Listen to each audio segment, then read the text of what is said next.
What's up, guys? Based on Cinema, back at it again. Today we have for you Justice League Crisis on Infinite Earths Part 1. The Anti-Monitor, the Monitor's evil counterpart, is released into the DC multiverse and begins to destroy the different Earths that compose it. The Monitor attempts to recruit heroes from across the multiverse to fight back. I'm Jacob. I'm Nick. And we have a special guest today. Insane. Captain Insane. Insano from the YouTube channel Insane. He does some gaming content. He's our friend. I've known him for about 8 years, I would say, and he's our special guest today because us three, we watch a lot of this DC animated movies together, and Michael was down to do a review together, so we're going to do all three Justice League Crisis on Infinite Earths animated movies. We just finished it. And if we have any gamers here who enjoy Call of Duty or first-person shooters, link in description to his channel. That's where you want to go. Check out the description. Check out the link in the description. Check out Michael, a.k.a. Insane. Insanity. Insanity. So, movie was directed by Jeff Wamister. He's done a bunch of the animated movies of recent years for the past 4 years, I would say. He's done some Marvel stuff as well. Back in the day, but now he's doing primarily DC. He's done recently Batman The Long Halloween, Superman Man of Tomorrow, and I believe that's it. As well as this movie, Part 1. I'm sorry, he's also did Justice Society World War II, Justice League War World, Green Lantern, Beware My Power, and a movie called, TV series called Kites Man. I don't know. But he did the animation. Batman's good. Yeah? Yeah. You wouldn't like it, but it's good. All right. Any viewers interested, check it out. But he did the animation department for Batman Long Halloween, Superman Man of Tomorrow, and then a bunch of Marvel stuff. But he's directed War World, Beware My Power, and World War II. And so he's been doing this, like I said, for about 3-4 years. The only actor I'm going to mention is Jensen Ackles, who plays Batman. And Matt Bomber. And Matt Bomber. Flash. The Flash. We got it. He's done a bunch. He was in Maestro. He played David Oppenheim. He was in Justice League World. He did Titans, the TV series. Played Neil Caffrey on White Collar. He was Ken in Magic Mike's Last Dance. He was in Legion of Superheroes, American Horror Stories. He's obviously a weathered actor, dipping his toes into some animated stuff. He was in The Magnificent Seven, The Nice Guys, American Horror Story, the actual TV series, Magic Mike XXL, Winter's Tale, Space Station 76, Superman Unbound, played Clark Kent. So he's been doing Superman for a long time as well. One of my favorite actors. Cool. So he's the Flash. He's done Superman in the past. Now he's the Flash. So let's get right into it. We had watched this movie when it first came out earlier this year. Yep. And I never remembered anything from it. I don't think we did either, any of us. So we literally just watched it. Nick remembered a bunch of it. It came back to me as I watched it, but if I were to look back, I couldn't tell you anything about it. But we're fresh. So I got the chronology here. We're just going to read through it, and whatever we want to say, you guys just interrupt, and we'll give our thoughts, have some fun. Opens up with the intro. I think the intro is pretty cool. It's pretty simple, but it's cool. Yeah. Animated, solid. So Nick says the movie picks up from Apocalypse War. That's my theory. That's his theory. My working theory. Because Apocalypse War, it ends with the Flash running and restarting the timeline. And John Constantine, I think, is the one who tells him he knows what he has to do. And he fucking bolts. Because at the end of that movie, fucking Starfire is half mechanical. I think Nightwing is fucking like comatose or some shit. Superman's got fucking kryptonite in his bloodstream. Batman's fucking half like Darkseid-ified. And like everybody's fucked up. I think Damian's fucking charred. I don't know. But it ends, primarily, the main point is, it ends with the Flash running and rebooting the universe, which is how we get into Man of Tomorrow, Superman Man of Tomorrow. And with this movie, we see him. It opens up with the Flash running into like through the Speed Force, and basically, that's my theory. We already have movies that are already started this universe, but I think this is like the official Right. beginning because it shows like the creation of the Justice League and everything. It's a very much a Flash Right. story. That's true. This is what the Flash could have been, the movie. Mm-hmm. Instead, we got what we got. Best thing about that movie was probably seeing Nick Nick Cage. Cage. Nick Cage. Nick Cage. All right, so the Flash finds himself at the beginning of the creation of his powers. He's surprised at these new powers. He says, "What just happened?" And he says, "What always was supposed to happen." We see an old man saying, "Get up." We get taken to a different universe where the Flash doesn't know what's going on and has to remind himself that he's the Flash. Superman flies in to save him. Flash finally remembers who the villain is, Amazo. He knows who Amazo is, but Superman doesn't. Superman attacks, but Amazo traps him. Amazo takes the powers of others and drains the victim of their energy. I think Amazo by himself is very simple but interesting at the same time because he has this moral dilemma within him in his programming, and throughout the movie he doesn't know what to do until justice prevails. No pun intended. Superman is out for the count, so Flash does his thing. They have a short fight, but both are helpless. Green Arrow slows them down, and they escape in Green Arrow's car. I've never knew that Green Arrow had a car. I mean, go Yeah, figure. me either. But like, I didn't know like comic Green Arrow had a car. Is that like a normal thing in the comics, Nick? Or I'm not entirely sure. I haven't read a lot of Green Arrow comics. I Mhm. like the first real like introduction was Justice League, the animated series, and then like Unlimited, right? but and like the one-off shorts that he got in like DC one the quick shorts, and Mm-hmm. then but primarily I've always seen him on a motorcycle. Like Mike Yeah, I knows was gonna say that. Yeah. from like Arrow, he has like usually just popping it on a motorcycle doing like a wheelie or some shit. Okay. The most I've ever seen from Green Arrow was I watched a bit of the Arrow when it first came out. I watched a couple seasons. I don't remember anything from it. And then back, I think it was probably 2016, 2017 when I first, when DC Rebirth came out. And I had started to buy all of the first editions of every character's comic line. Mm-hmm. Didn't last long because I was like 16 with no money, playing baseball, no job, but I wanted to continue that, but I couldn't. But that's like all the exposure that I have aside from Justice League, the animated movies, and the comics really, and watching the show years ago. They try to figure out how to cure Superman. Flash says, "I have a friend. Bruce Wayne, a.k.a. Batman." Alfred answers, and Bruce Wayne meets Barry Allen for the first time, but Barry already knows him. We exit this universe back to the previous one with Iris.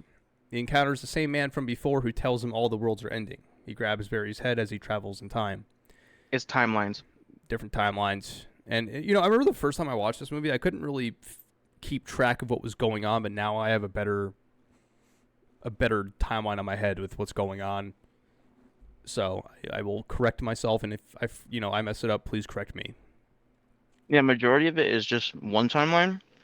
Right. But every so often he'll point out, like he'll say, like, "Oh, I'm on Earth 3," or like I'm Earth fucking Nazi Earth, or Right. Different universes, same timeline, and then fast forwarding to throughout the timeline, going back, yada yada yada. time skipping. So we exit. Now we're back with Iris and Barry when they're young. He encounters the same man from before, tells him all the worlds are ending. He grabs Barry's head as he travels in time. Barry now opens the front door to Bruce and Dick Grayson. Dick goes down to hang out with Wally. Bruce keys Barry in on Dick's parents' death, which allegedly was not by accident. They discuss the next step for Dick. Barry suggests Bruce taking Dick in, but he doesn't budge. He doesn't think it's a good idea. Doesn't want to be a parent. Back to the standard timeline with Superman. Batman sees Superman will be just fine after some time. He hooks him up to his technology, and he'll be all right.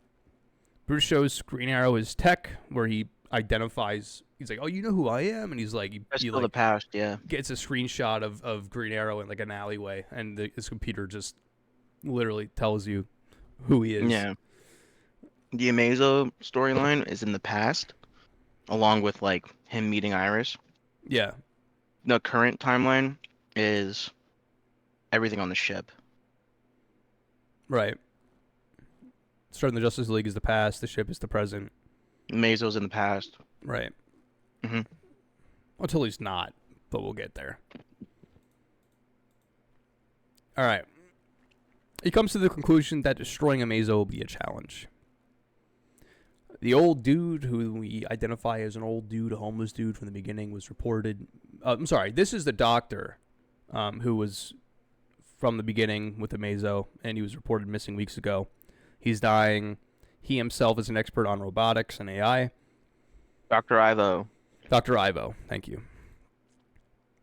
At this time, like, we're trying to figure out, like, oh, what's going to cure Superman? It's like, we're just like, oh, the sun, but they don't think about that until Bruce, aka Batman, lets the sun in and isn't stupid. He's like, I know what will help you, and just opens the shades.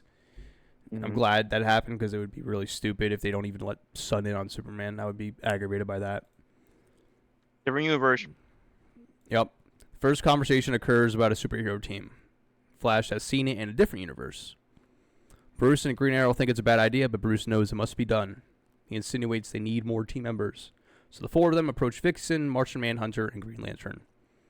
Green Lantern turns the offer down at first. The old man appears again and says that the Flash must believe and bear witness, a.k.a. the homeless man. He's transported to another universe, one in chaos. The sky is green, people are homeless, and everyone is afraid of the Flash for some odd reason. Earth 3, he calls it. He sees another Flash-like person who's robbing a bank. This evil Flash has... I'm sorry. Mm-hmm. This evil Flash, along with his friends, have become the government. He calls them the crime syndicate. The Flash that we know, Barry Allen, is faster here due to the evil one killing all the other speeders on the planet. Features. We see Batman, a.k.a. just Owlman, right? Just Owlman. Yeah. Yeah. So we see him wearing an owl cowl and outfit. And what I picked up once I watched this, it's like he succumbed to the Court of Owls. Like he's won. Like the way I'm pictured it is like he is part of the system now. He's part of the elite, like part of the secret society. And he's like, That's a one take. That's one take they could do, but they've never done that. So we might want to like. But what's the known canon with this? For him, it's just he was a sociopath, and that's like he took on that persona instead of a bat, because I think owls are like predators of bats. Okay. Potentially. And he has no moral like code. Killing is fine, anything's fine as long as it he like wants. yeah. He's like there's no like literally there's like no meaning in life. There's no purpose because we all at the end of the day are like nothing. Mm-hmm. So anything goes for him. It's interesting to see that it's Owlman and then you have the Court of Owls. You know, for me that's interesting because the Court of Owls is supposed to be this like Illuminati type of secret society, and they themselves, you know, in the real world conspiracy, they themselves know no morality and they do what they want because good equals bad and bad equals good and everything can be perceived differently. So I just like putting those pieces together with the Court of Owls being kind of like the Illuminati in the DC universe. I think he kind of takes upon similar beliefs in a way. There was a comic run. I think it might have had to do with the Court of Owls. There was like a Bruce Wayne brother. And like vaguely remembering it. I think it might have been in the mainstream comics.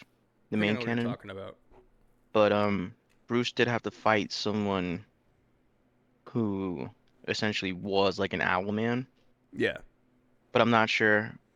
I'm really like partially remembering it, but it I don't know if they did something like that with like an owl man and the Court of Owls like joined together. I mean, but in the Court of technically Owls, call it Talon. You can technically call it Talon. Yeah, I've He seen would be that in technically like that. in the comic. When I read the comic, he was in that. Yeah. Yeah. So that's interesting. So we're back in the standard timeline where the team announces their formation to the public. They show off their new building. The Flash is asked to reveal the name of the team. He's a bit lost at first because he's bouncing back and forth between universes and timelines until he finally says the Justice League. Right after the announcement, cars are flung at them as Amazo attacks them once again and sucks Superman's energy. Amazo starts to give info to the Flash during super speed, so he's kind of moving with the Flash in super speed. And he's giving him basically good information that's helping him while doing the opposite of what he says he's doing. He says that he was designed to help humanity, but is now programmed by new best friend.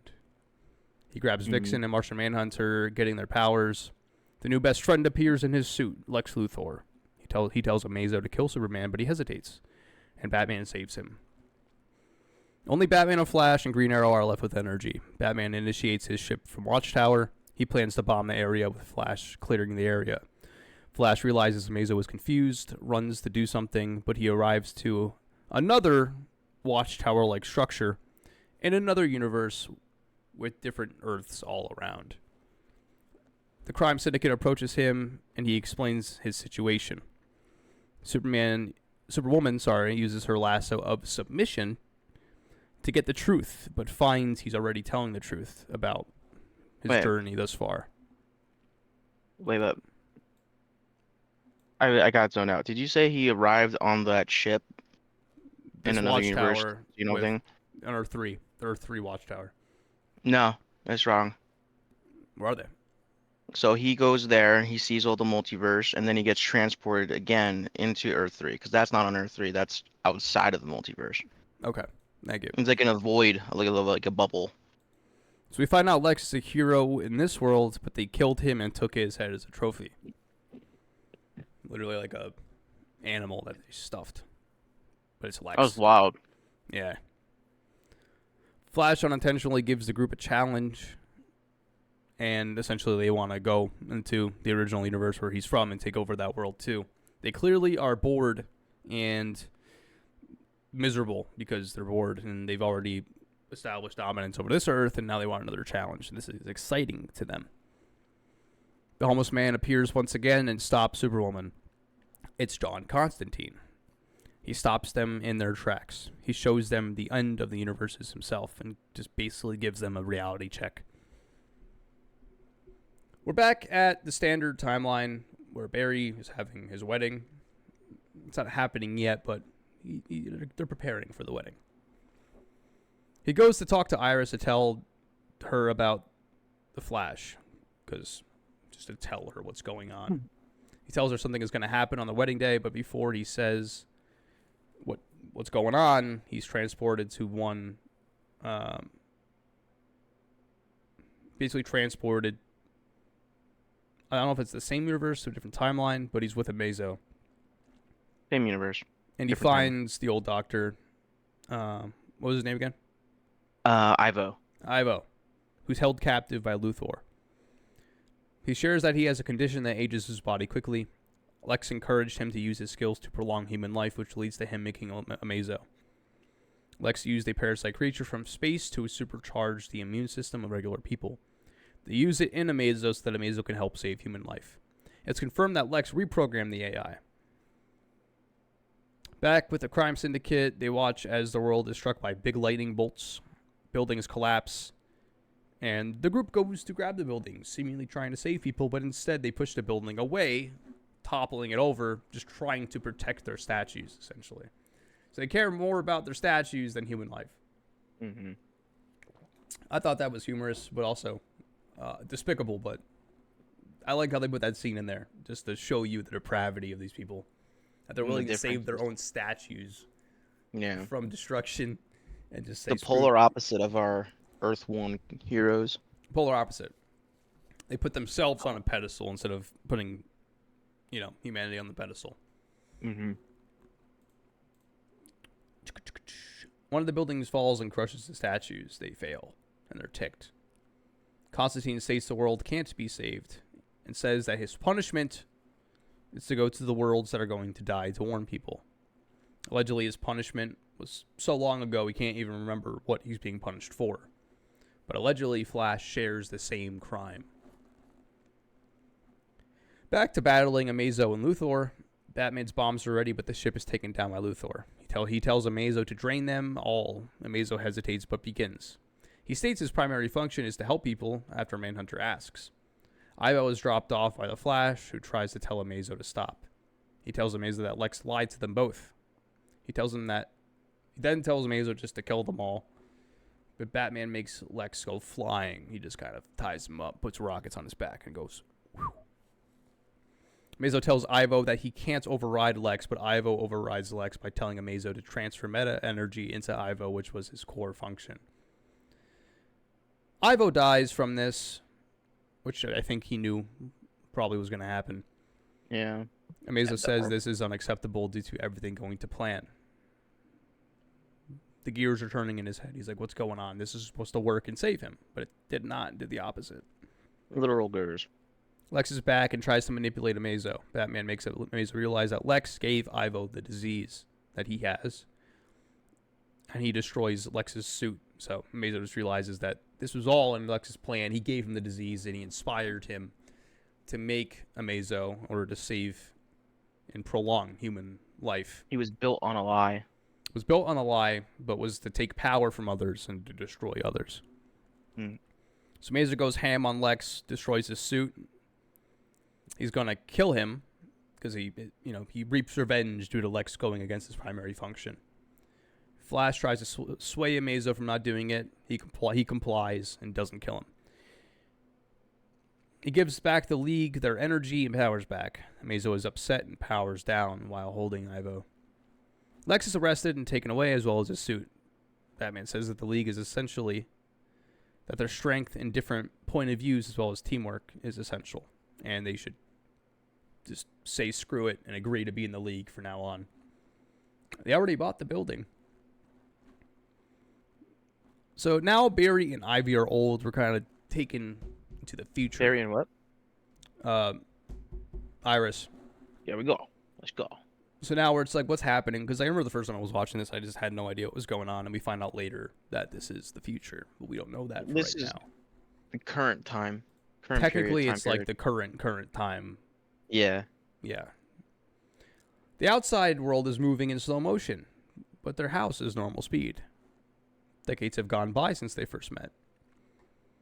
We're back taken to the past to their wedding day, where we got cut off from originally. Barry says that all is going to be fine and promises this. Vixen goes and marries the two of them, but are interrupted by a portal opening. It's Harbinger who tells Barry his world is in danger and that he must go with her. She was told it takes Earth's greatest heroes. She takes all of them to a watchtower, which we find out is a satellite with heroes from different worlds. Bruce meets Catwoman and Robin from a different Earth. A sus man walks off in the distance.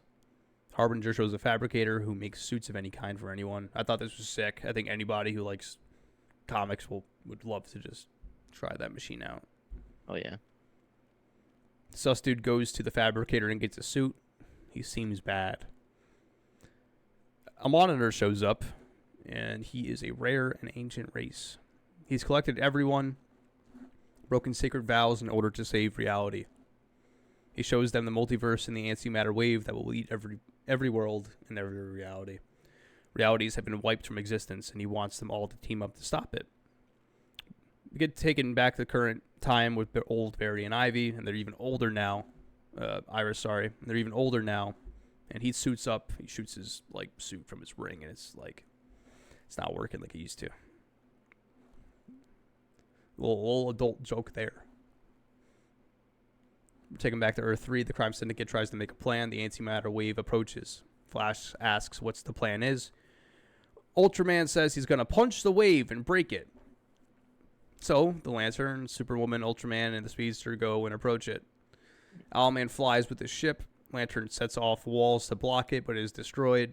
Superwoman throws vehicles, but gets destroyed after giving up.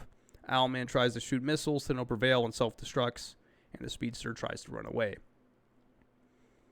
We're now back to, the Monitor's satellite, where he basically finishes his what's that word? His summary of what's going on, his breakdown. And the question asks a question. Surprise, surprise. Why should they trust him? He says Earth is the first planet to get destroyed, and the rest of the universe follows. The Flash backs up this plan by telling them he's seen this before from Earth 3. Batman realizes that this is a think tank, so that they're really just there to think about how to end this all. We're back on Earth 3. Ultraman punches the wall, but gets beaten. Speedster continues to run away with Flash. Speedster gets wrecked by a car. And we're now back to the old Flash. He has Amazo in his basement. He runs on a treadmill to charge up Amazo, and Amazo says he's 99% completed on a project. He says it's for Flash and Iris. Back to the think tank, Flash got coffee by using ingredients from different Earths. They realize that they can use Flash's energy to organize a tower on each Earth that can produce enough power to stop the antimatter wave. Essentially, it's going to vibrate the planets enough to which it just passes right through the wave. Each Earth starts to make its own tower. We see the old man Flash, who's about to complete his own tower. We just basically see stages of his life getting older and older. And we realize that he's been trying to build this tower throughout his age and his old age. Back to the two Supermen. Back to the two Supermen who see the wave approaching. I think this is back on the satellite here. Oh, this is on the Earth. Or wait, no, you're on the... Yeah, you're right. It's on this satellite. They see it twice. Yes. They realize it's too soon. The wave has accelerated, and they don't know why. Batman theorizes that it's sentient and adjusted its speed due to realizing their plan. I don't know how This is when they're on the Earth. Yeah? Yeah, so the first time the two Supermen see it is on that ship in space, that void, and they're watching it eat another planet. Right. And then the second time they see it, they're both on the Earth, and they're building their tower, and they're almost done, but then this fucking antimatter wave just comes out of nowhere, and they're both like, "Wait, we had more time." And yeah. And I don't know. I mean, I forget the second movie, and we haven't seen the third one yet, but perhaps this goes into it more. But like the fact that it has accelerated, and perhaps can be sentient. Maybe it's like this organic reset of time that kind of like there's a theory that the Earth has a reset schedule in which it wipes out all of creation and humanity and all the species on Earth to reset the Earth. And it's kind of like this natural clock that the Earth has. That's like a known theory as of recent. So I can kind of see this. It's different though, because with that you still have the Earth. The Earth's still intact. It's still able to come back, revitalize. Right. With this, the Earth will just be gone. Everything wiped from existence. The whole universe wiped from existence. So it does hint that what do you say, Mike? Huh? What you say? I didn't say anything. Oh, but it does hint that, like you said early on, the anti-monitor, that there's something else at play here. Right. He's basically suspecting more than he's letting on, essentially. Hiding in the shadows. So, Constantine encounters Barry again and tells Barry to run to Iris. He saves Iris from a falling building, and they share a moment. And Barry's like, "I'm not gonna let this happen," and he vibrates with her. And now we're back to later in the timeline with old Barry and Iris. They continue to make their tower. Iris collapses and is dying. And essentially, if you kind of put the pieces of the puzzle together, realizing that the past events that were revealed with Barry as a younger man, and we see him vibrate with Iris, this is the beginning of the older timeline, when when the outside world is slow and their reality and their present time is in current. They're basically slow around the Earth. They're in this flash time. They're in flash time, and the Earth is doing its thing in normal time, and they're in slow motion in flash time, living out their lives for decades, essentially making their tower. And here's the odd thing, like, did the Flash know that he needed to do that? Like, because he vibrated with her to save her. But I guess They survived, but they stayed in that state of speed and just remained there. And he's like, okay, well, you know what? We should actually stay in this speed and finish the tower ourselves. So, like, I guess it was because we don't really get like a full answer to that. I think it's like, cause like in the show The Flash, Michael can vouch, like, he Both in does Flash use time. flash time, yeah. And like, how did it work in the show? Everything slows down around them, and then both of them stay in the same speed.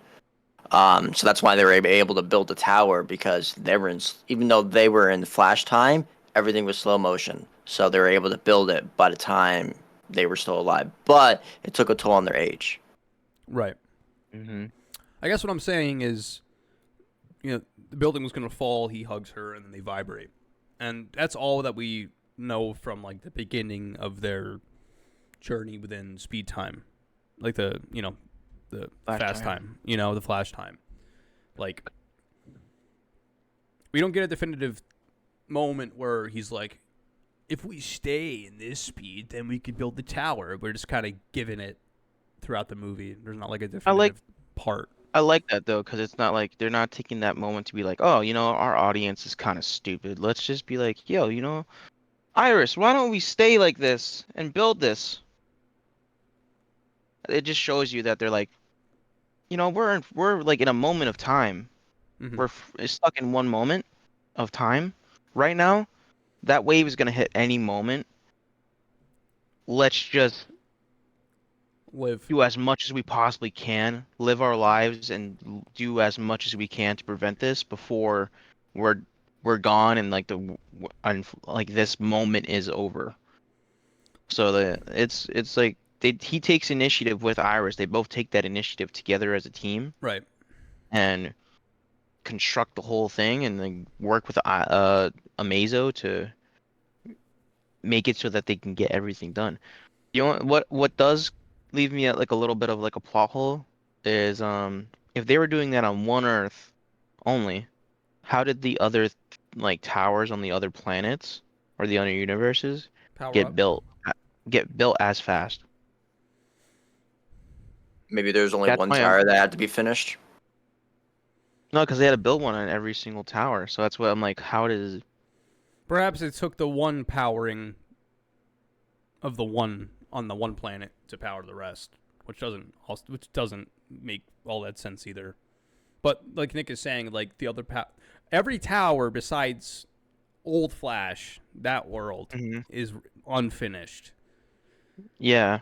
You So know? when they do finish theirs, how is it that because everything else is still moving normal speed for like everybody else, which we see, Yeah. but Flash is still in that one moment. So So he's while they're able to building build it, it faster than everybody else. how are they yeah, so they're able to build like the whole tower within like a moment, and that's why you see it kind of generate with the glowing yellow orange lightning Mm-hmm. when he stops moving, and you see it like, just appear, and they're like, "Oh my God!"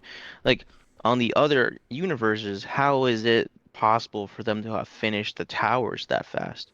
Unless, All of them uh, did uh, it. Like every unless Flash.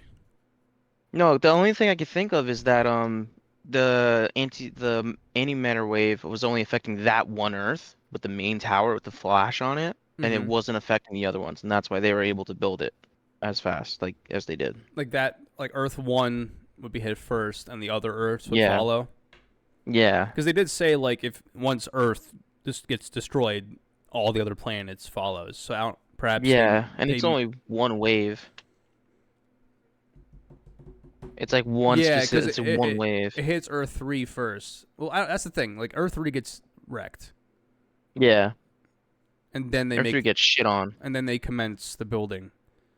Yeah. So maybe Earth 1 was next after Earth 3, and then that was the one that was about to get hit as soon as possible. Mhm. So everybody else not about to get hit by the wave just yet. They finish their towers. Mm. Earth 1 finishes it in flash time. And then once Yeah. Earth 1 finishes, which you're waiting for, he goes, because he built this whole thing over decades. And that Yeah. he has so much energy put into it with Amazo's help that that last bit of charge is going to charge that tower and all the rest across The universes. multiverse. You know? Yeah. Another plot hole, but I'm cool with it. I'm cool with it because it's the Flash, and you It saved the multiverse. Yeah, yeah. My only other thing, other than that, what you're saying is, like they're able to cook food and live a life in Flash time. Wouldn't that not make sense with the way like a stove works? Whatever you touch, Michael knows. Michael can Yeah. vouch. Whatever you touch while you're in Flash time, Stays in Flash time. it also joins that Flash time, so you're able to do things. Okay. Right, Mike? Yeah, correct. And just remains in that time. Yeah, it just stays. Yeah, so whatever you come in contact with. Like, Mike, do you remember any scenes with Flash time from The Flash? The Flash is Michael's favorite superhero, just for everybody.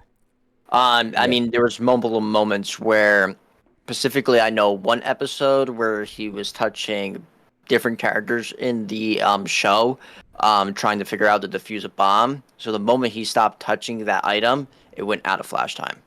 Once he stopped touching it? Yes. Okay.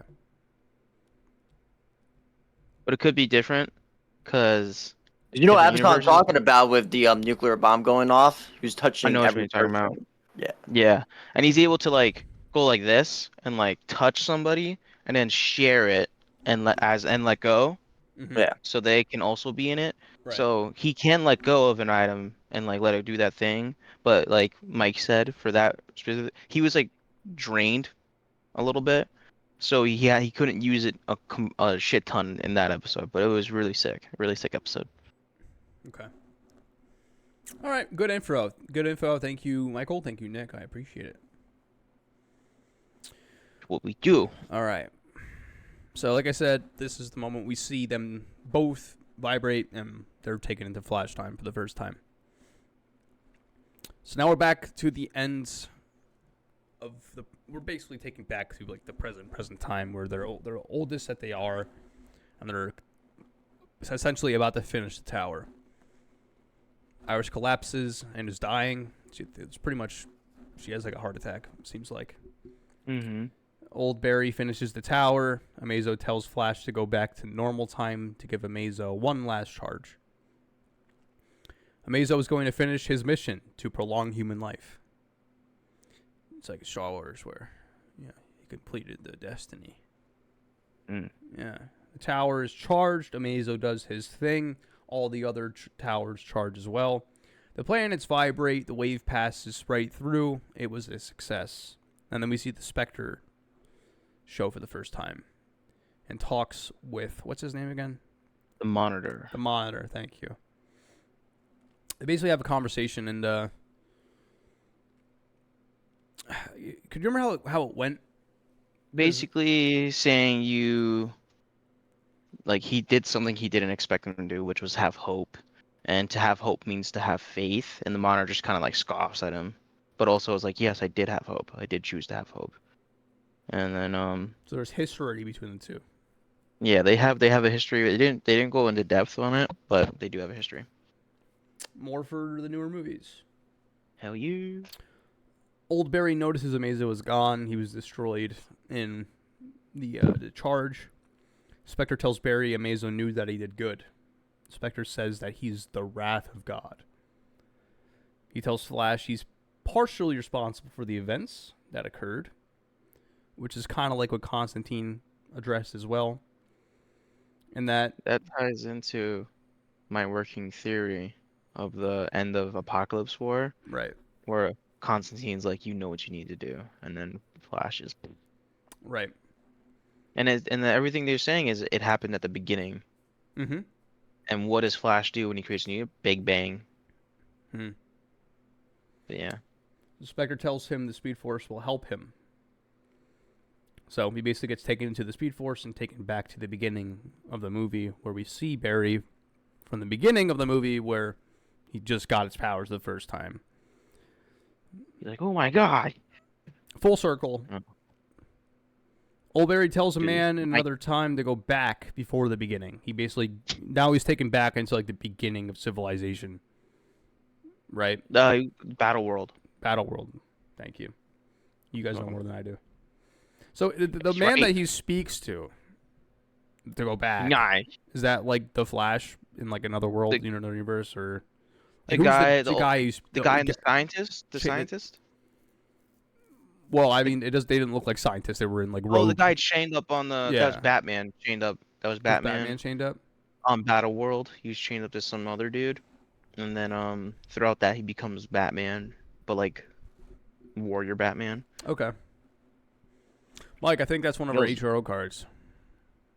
I believe so. I think Warrior you're correct Batman. on that. Yeah, I remember very vividly that card. Warrior Batman. All right, then we're taking back to the wedding from before.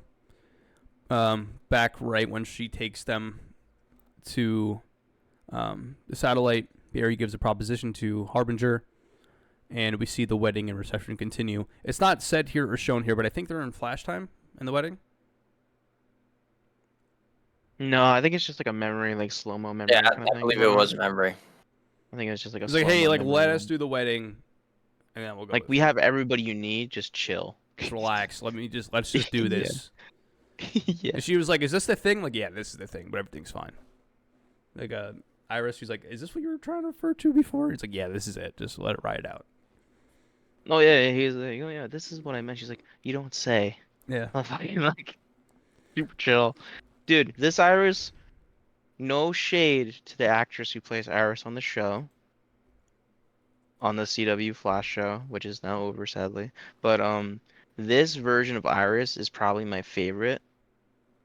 Aside from the comics, this one's my favorite over the TV show one because the TV show one, Michael knows, just lived too long.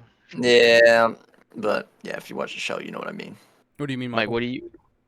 Yeah. I mean, it all became about her. Once we get into the later seasons, and they kind of revolved the story around her towards the end. Yeah, like a couple seasons, Mike knows, like there's just like too much focus on like other characters and just her in general. Like her story, Like becomes kind of like the main story.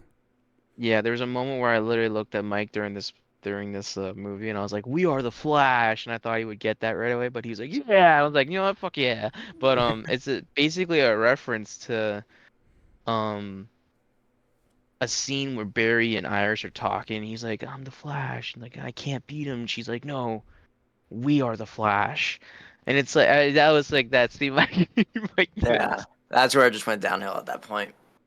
It was so bad. That sounds Yeah. bad. Oh, God. I don't even have to watch it to know that's like bad writing.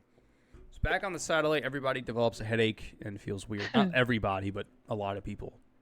The monitor is gone from his satellite. Those who feel sick begin to vanish like Infinity War. Literally. History has been changed, and those who existed on some of the Earths now have not existed. And that brings us to the end of the movie. Mm-hmm. It was better the second time around. Like I liked it better this time, and I think it's because I was able to wrap my head around it better. Yeah. You could better understand greatness, the greatness before him. I wanted answers. I have built years to build our credibility, our reputation. Walking alongside the best in the field. How dare you talk about that clown, that sellout? Sell out. You don't speak of him. I don't really have a lot of thoughts on it. I mean, it's a great first part for what they're going for. Good introduction, and I think a big thing with this movie is you kind of have to watch a couple of the previous ones. And Nick remembers the previous ones, and I don't. But he's a pussy. It's been so I long. do know the last one he is talking about, where Superman gets injected with right kryptonite. Yes. Because I've seen all of them, I just don't remember any of them.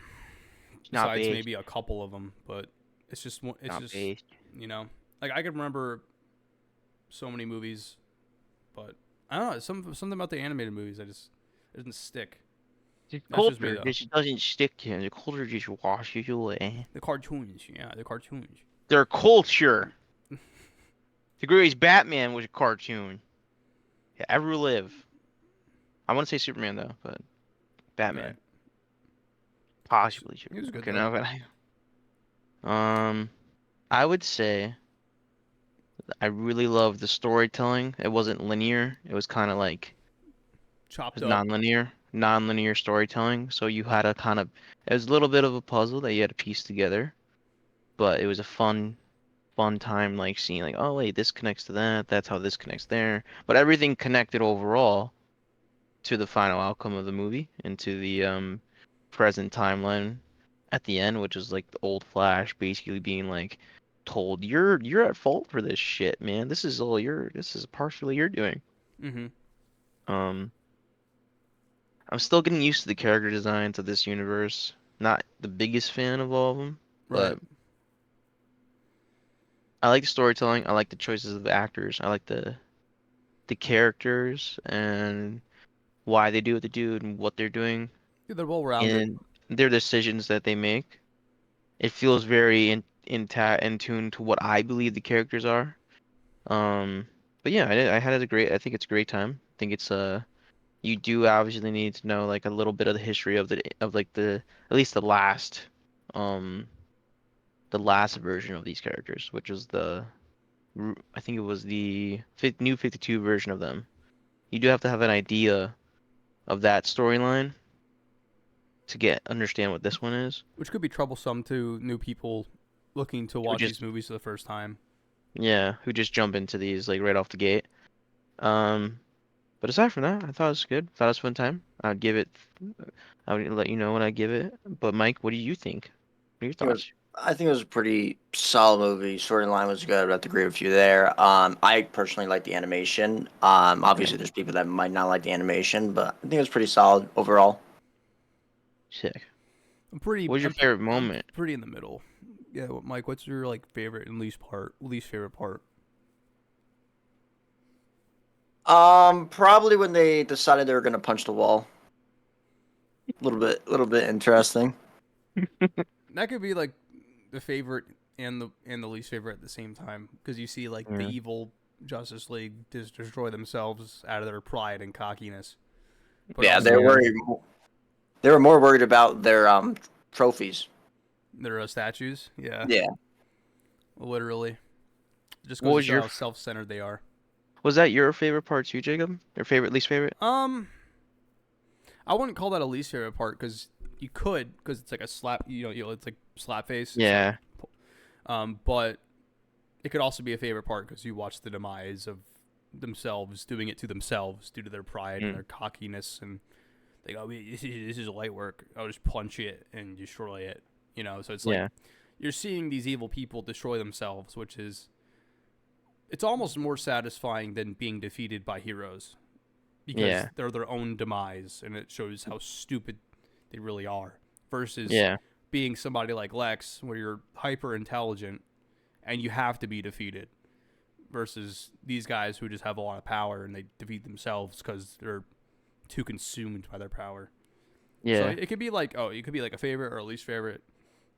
Wait, Um, before we continue, Mike, was that scene both your favorite and your least favorite, or just like your least favorite or favorite? My most least favorite. Your most least favorite? Yeah. What was your most favorite then? Since we technically skipped that. My bad.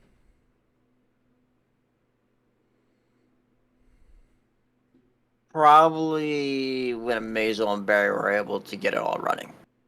Sick. Okay, cool. what about you, Nick? Oh, you got to go. You did your most. Did you do? What did you Nah, consider that one? I just commented on it. Um, What's yours? I don't know. I don't know if I have a least favorite, but I think it really is the. I think it has too much ambiance sometimes. Like I feel like Oh. it's cool to put pieces together. It's cool to solve a puzzle. I have no problem with that, and that could actually be a positive when looking back at this because it gives it rewatchability. Like you could Yeah. the first time around, I'm like, huh, I kind of get it, and the second Mhm. time around, I'm like, I get it. So it's something that you could visit again, but at the same time, that annoyance and frustration can lead you to just be like, I don't care. They just lead you to be like, I don't care. It's whatever. It's confusing and it's kind of writing was bad. Gotcha. You know? So I think the writing was sometimes a little bit too shady and a little too much ambiance sometimes. Like I don't understand why he saw his himself first, like back in the lab for the first time when he first, caused the chemical reaction that gave him his powers. Like I just don't fully understand why he went back and saw that. Like I don't think he was choosing to do that. No, I understand that, but like, yeah, I still don't get the point. Like everything that he saw had a point to it.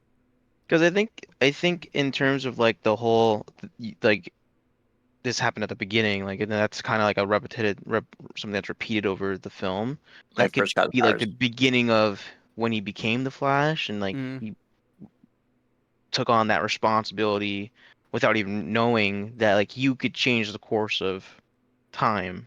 Right. You could change everything with just one small motion, one different thing. You could have all these infinite Earths. And I feel like that could be why he was shown that moment. And like, this is the moment where you were given given that responsibility, whether you knew it or not. Like it's not said, but it's up to interpretation. And this is only a part 1 to like a 3-part like saga trilogy. True. So they could answer that. We don't know. We don't know. That's true. But it's a great film. I'm trying to think about like a specific scene. I don't know. Favorite part could just be Batman opening the shades, like just not being stupid and like a douche. Just being Batman. Just being Batman. Like I think I know it will help. It is like you're welcome. That's a good one. I don't know. I feel like the way I look at it is like the whole thing kind of has its consistencies, and it has its moments that are a little too vague. Like I said, there's parts of the dialogue that are very vague, and you kind of have to piece it together and use the older movies.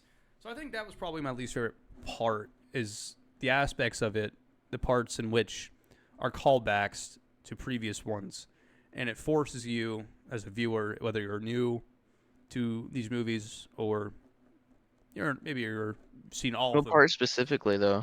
I don't know. I don't have one that pops out. What really pops out to me is the vagueness sometimes that arises. I'll have to think about it. But favorite, I think it's probably just Batman opening the shades. That's valid. That's a valid favorite. Batman being Batman. Yeah. It's Batman being Batman. Maybe least favorite is Superman not being like, hey, I need the sun. Yeah. That's valid. That's a valid least favorite. Like Mike's a Flash guy, Nick's a Batman guy, I'm a Superman guy. So when it comes to our characters that we like the most, we're gonna be the most offensive. So Batman's probably my second favorite DC hero. Screw the Flash, he's not important. That's what Injustice said. The Injustice animated movie. That's what they did. Mike knows. Mike watched it. Mike watched it. Yeah. Yeah, that's right, Michael. I watched it with Mike, and Mike and me literally we both love the Flash. And like as soon as that scene happened, I don't remember what Mike did, but I was like, "Holy shit!" And Mike, what was your reaction? I think Mike was just like dumbfounded, like really. It's like really? It's like, come on. I'm pretty sure Mike was like, "Why didn't you freeze time?"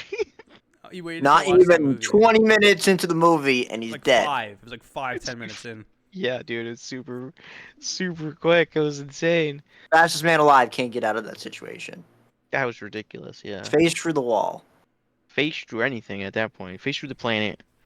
For me, a least favorite scene would probably be fucking Owlman right before he gets in his jet, and he's like, a stupid, irrational decision, illogical decision is sometimes the only thing to do. And I was like, shut the fuck up. Like, you egotistical son of a bitch. And then he just takes off, like he said some poetic Shakespearean shit. I'm like, and even the Flash is like sitting there like, what the fuck? Yeah. That's my least favorite. Well, maybe that's the thing with him. Like that's like Owlman. is like trying to encapsulate the mind of like Batman. He's a And but narcissist. like is it yeah, exactly. He's like a Yeah, narcissist. He's like a enemy to himself, and like thinks he's and that's saying why the he right loses. things in a Yeah, Batman way, but in reality it's like far from the truth. And yeah, even his own companions like, huh? Like hmm whatever. Like, you yeah. They're know? just like, the fuck you saying, bro? But yeah. My favorite scene would probably be when Flash is with Iris, and That's a shocker. like everything's going to shit, and he's just like, nope, I'm not letting you go, even though like he like shit's about the like everything's about that. And he's just like, nope, refuse. He's like, I'm not giving up, and he freezes that, and and that's when they start Flash time, and they live in that moment. Yeah. That's probably my favorite scene, because like it's like any scene with any hero where they could just give up, accept their fate, and they could be like, oh, you know what? Like, there's nothing more we can do. The world's gonna end, or this villain's gonna win, someone's gonna die, and just that moment they have that decision to make. They could stand back up and fight, or they could just let it happen. And he just chooses. He's like, nope, we're not. This isn't the end. We're figuring something out. We're gonna figure it out, however long it takes. And he does it. He legitimately takes however long it takes to do it. And that's No, probably my yeah. favorite scene. I'm curious to know whether he had that in mind or if he just did it uh, in the moment, just made I a rash decision, and then he was like, you know what, I could actually use something with this I time think that it I've just made. came to him. I think it just came to We him. don't really Like get I like that, I like you think it I said. think it came to him over time. Cause like if you in a moment for like basically an eternity in one moment, he probably thought like after a couple like an hour, he's probably like, we could probably build it. Yeah, I feel like the animation. I'm kind of in the middle. Like Mike likes it, you don't really like it. I'm kind of in the middle. There's times when it really works, I think, and then times where it feels too much like a modern kid TV show. Like Mm. there were aspects when I was looking at Lex's suit, it just was very. It looked kind of like It was CG. There was like a CD, yeah, 2D CG. That right. I don't like that mixture.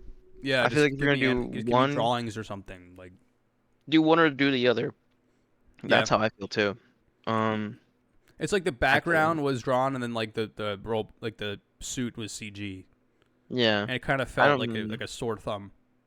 Yeah, I didn't like that because you can tell, like, even though they do the texture and the coloring and all that stuff for the CG model, you could still tell, like, it's not a 2D image, Yeah, and it just feels out of place, like you said, like a sore thumb.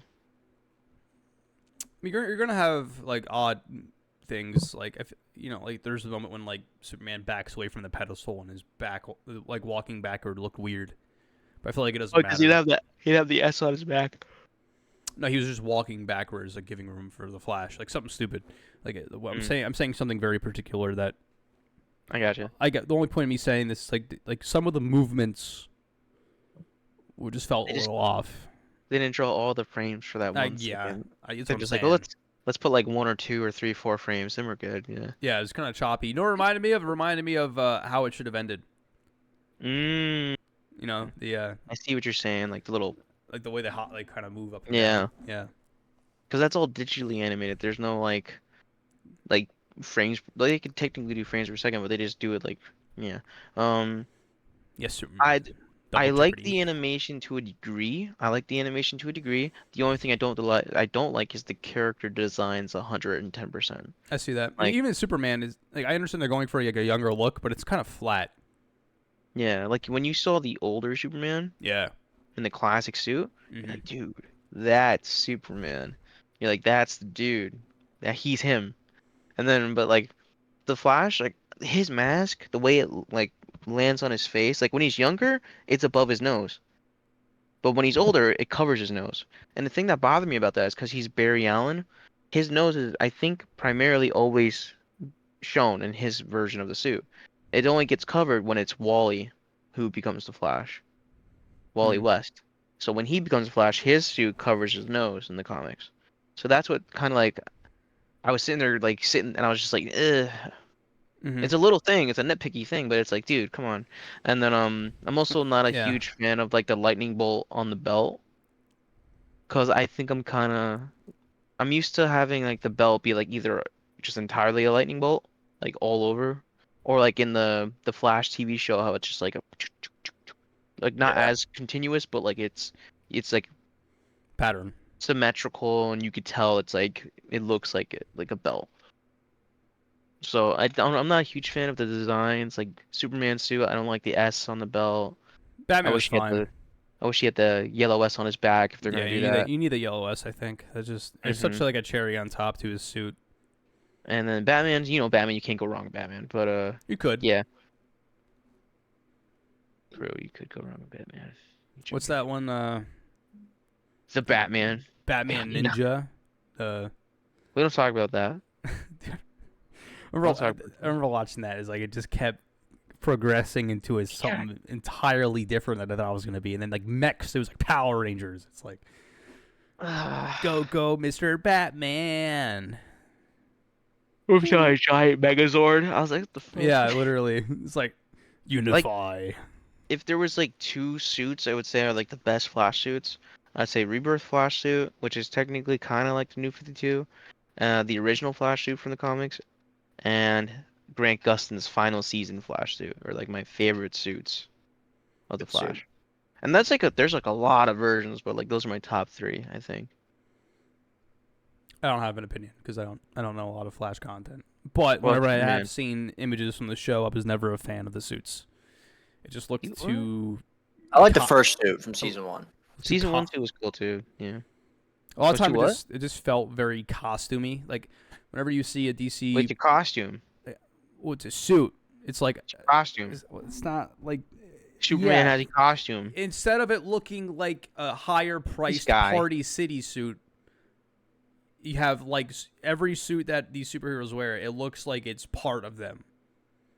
You know, even though they're suits and they're quote unquote costumes, it's their attire to when they go to work. You hear that, James Gunn? It Looks like becomes it's a part of them. like when Superman and really any of them, but any of the movies, Yeah. when he puts on that suit, like now he's like Superman, and it becomes a part of his essence, And when I was watching moments of the Flash series, and I can't, you can't put me too strict on this because I haven't watched it. But whenever I did see the suit, it just felt like it was just like a costume that he was wearing. It didn't seem like it was like his suit, like you know what I mean? That's just me. It just felt very generic, Yeah. But that's just me, Yeah, before you continue, or before you finish, or since you finished already, but the suit that me and Mike are talking about, primarily me, is God, it's so hard to find a good shot of it. Just tell me what to look up. I got it. Shut up. 'Cause I'm not gonna get This out of one. Discord. I'm not gonna do that. I'm gonna share my screen. Is that cool? Wait, I just didn't want to hover my mouse over and ruin the picture. That's all. Yeah, I'm doing it. I got you. Like, I gotta hover my Wait, mouse over to watch your stream. Yeah, I just don't want to. can I send a link? Can I send you a link? Just tell me what to look up. Just text it in the group chat. Flash suit season 9, and it's the one of him. It's like the poster for season 9. Okay.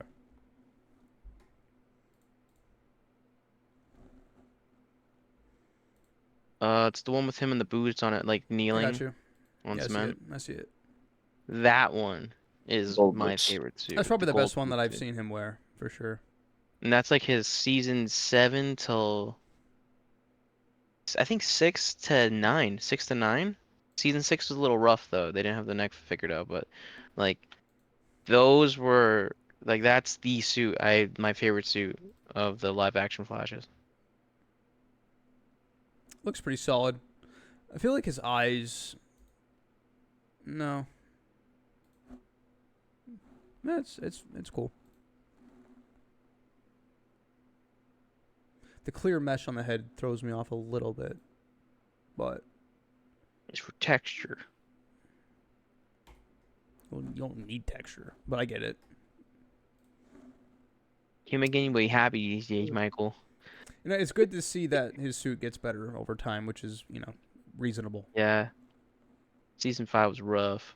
Yeah. Oh, is that the one with the giant helmet? Yep. That's Season 5 so was bad. Like that so shouldn't even fucking bad, dude. exist. So bad. Should not even Dude. exist. It was the blueprint for season 6 to 9, but it was so bad, dude. So bad. Worst fucking suit ever. 100%. 100%. Any closing thoughts? Mike, any thoughts you want to talk about? Excited for part 2 and part 3. That's about it. Hell yeah. Yeah, I'm looking forward to seeing how it continues. Whether it remains fruitful and carries the story into the next one without forgetting about the story. Yeah. And kind of really making it a full trilogy. I mean, they do know. have like the titles part 2 and 3. So I What I'm think it saying should is be with how it feels, they could easily forget what happened in the past and just move on, rather than containing the memories of the previous one and following suit. They could make it really loose and just forget about the past. But if they What are you bring... talking about? What do you mean? Like they continue the storyline from the part 1 into part 2. But in a way that's seamless and not like totally forgettable. Yeah. Making the first one totally forgettable. Like I want to be remembering the first one while I'm watching the second one, rather than watching the second one and having no need to worry about the first one. No relation to the first one. Relation. Okay. There's going to be a relation because it's part 2. But I'm saying, when I watch it, I want to be reminiscent of the first one, rather than just continuing the story in a way that totally separates it from Like the first war, one. like Justice League War, I can't remember. or war, Anyway, like so. Battle World. Yeah, but that's kind of what I'm getting at. Where like you could be watching the second one, it's like, oh, this is kind of, Oh, it's a War World. Never mind. you know. Yeah, I hear you. I was confused. I'm like, wait, what do you mean? Like, cause they're all. Yeah, no, yeah, obviously. I was like, what are you talking about, Any closing thoughts, Nick? Mike? Like I already I said. gave him yeah. Good movie. We gotta put it on our tier list and our letterbox ratings. Mm-hmm.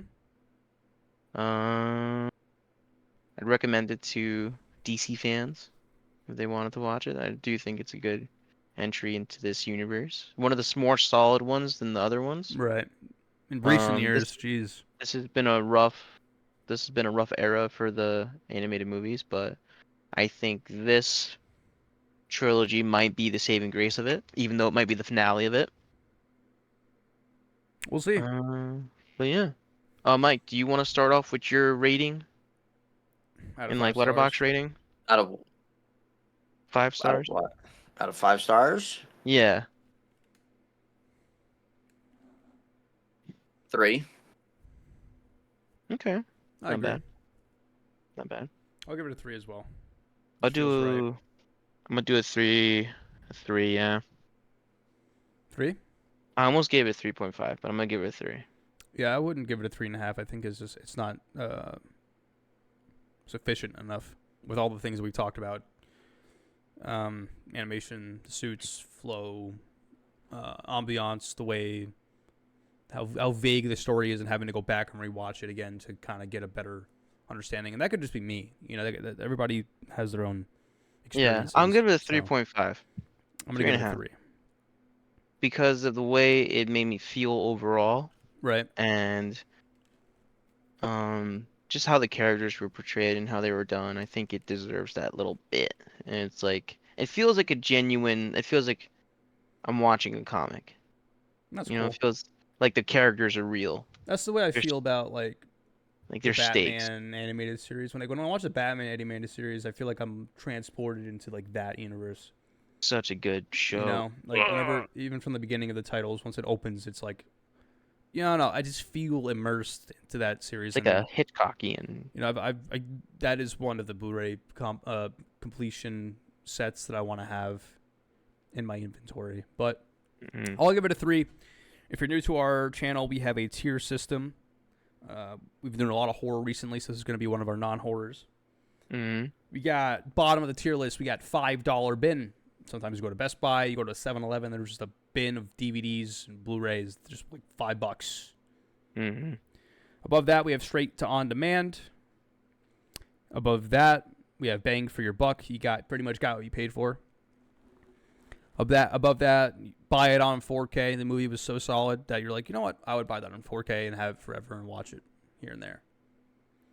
Above that, play it again. The movie was so good. Just throw it back on, restart it. I want to experience it again. Yeah. Please. And above play it again. Cinema. Cinema. Cinema. Cinema. Cinema. Cinema. Michael, where would you put this on your tier list? On our tier list, I should say. $5 bin. Straight to on demand. Bang for your buck. Buy it on 4K. Play it again. Cinema. Bang for your buck. I agree. I'm buying it on 4K. I don't need to watch this movie ever again. But if I I were would to do it. watch it and I were to rent it, I would be getting my bang for my buck. That's how I feel. I'm buying it on 4K. I'm buying it on 4K. That's cool. Fair. Sick. It's fair. But like if we, I have no need. If you say like, hey, you want to watch Crisis on Infinite Earth Part 1? Like, not really. Like it was good. But, Could be fun. It could be fun. I mean, there's other things to have fun with that could, pop into the 4K player. And that's the thing, too. Like, I'm not going to buy it on 4K, too, because, like, there's no need. I feel like visually there's not much of a... It's not going to improve my viewing experience that much. But, like, 4K is a huge difference. Don't get me wrong. Yeah. But, like, with this animation style, I don't think it's going to help it. I think it'll only make it worse.